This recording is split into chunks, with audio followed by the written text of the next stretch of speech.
Dr. Insinyur Muhammad Basuki Hadi Mulyono MSc pernah menjabat sebagai Direktur Jenderal Sumber Daya Air, Kepala Badan Penelitian dan Pengembangan, Inspektur Jenderal, dan Direktur Jenderal Penataan Ruang hingga mencapai posisi puncak sebagai Menteri.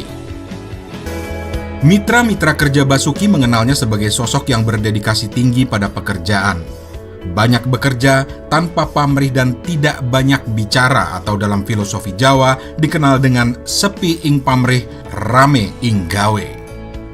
Hanya dalam waktu 2 tahun pertama kepemimpinannya saja, Kementerian PUPR telah mempercepat pembangunan jalan nasional sepanjang 2.600 km, sementara jalan tol ditargetkan pada akhir 2017 akan dioperasikan sepanjang 568 km dan jembatan sepanjang 23.600 meter.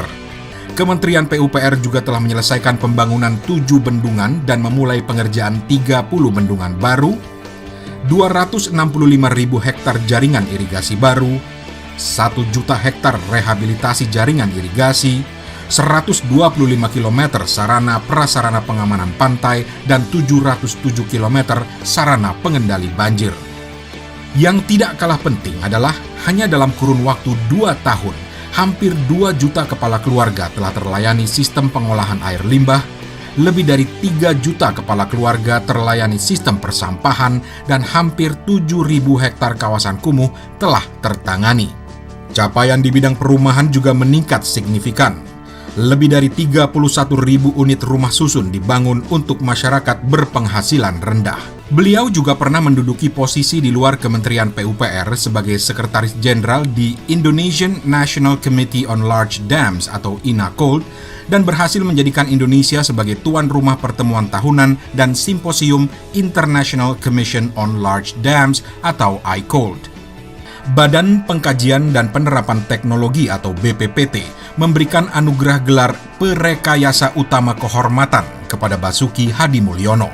Penghargaan ini diberikan kepada mereka yang telah berjasa menghasilkan karya nyata di bidang teknologi atau kerekayasaan kepada negara yang berimplikasi kepada peningkatan perekonomian, kesejahteraan masyarakat, martabat, dan kemandirian. Basuki yang lahir di Surakarta tanggal 5 November tahun 1954, itu dikenal juga sebagai seseorang yang gemar bercanda dan menteri yang paling unik. Di area kementerian Basuki tak segan-segan menunjukkan kepiawaian dalam bermain musik pada berbagai kesempatan. Basuki juga pernah tertangkap kamera mengenakan sandal jepit saat meninjau Ibu Kota Nusantara, IKN, bersama Presiden pada masa awal pembangunan. Bukan cuma itu saja, banyak sekali video tentang Basuki juga pernah viral saat berbaur dengan fotografer di agenda KTT G20 di Bali pada tahun 2022. Itu baik buat anak muda kan kadang ngejar jabatan apa. Aja dikejar ya Pak. Karena kalau jabatan dikejar, dia pasti punya ekspektasi. Ya. Nah, kalau nanti dia ternyata tidak tercapai ekspektasi, selisihnya inilah frustasi. Oh, itu sing rusak marahi pusing ya Pak. Iya. Nah, iya, pasti. Tapi kan yang kemarin nawarin itu kan bukan Pak Bas ngejar, tapi ditawarin. Ditawarin, misalnya nih. Misalnya maju cawapres waktu itu, atau Pilkada Jakarta. Ya, kan sempat muncul loh. Kalau bukan itu Pak tadi Bas saya ngejar. bilang, saya ini purely birokrat. Jadi DNA saya nggak ada di dunia politik seperti itu. Basuki Hadi Mulyono berusaha agar kebijakan dan regulasi yang dihasilkan bisa memastikan ritme pembangunan dan infrastruktur tetap terjaga dan tidak kacau. Bahkan jika ada kemungkinan molor, akan diambil alih oleh kementerian, seperti pada pelaksanaan pembangunan beberapa ruas tol Trans Jawa. Untuk mengejar target pembangunan infrastruktur, Basuki mengeluarkan instruksi Menteri PUPR nomor 3 tahun 2015 yang salah satu butirnya berisikan perintah pada eselon 2 dan 3 Kementerian PUPR untuk bekerja 2 shift dalam 24 jam, sehingga pekerjaan dapat dimonitor dengan baik. Pada kurun 2006, hingga 2008, Dr. Basuki bersama saya bekerjasama untuk menanggulangi bencana lumpur di Sidoarjo, Jawa Timur.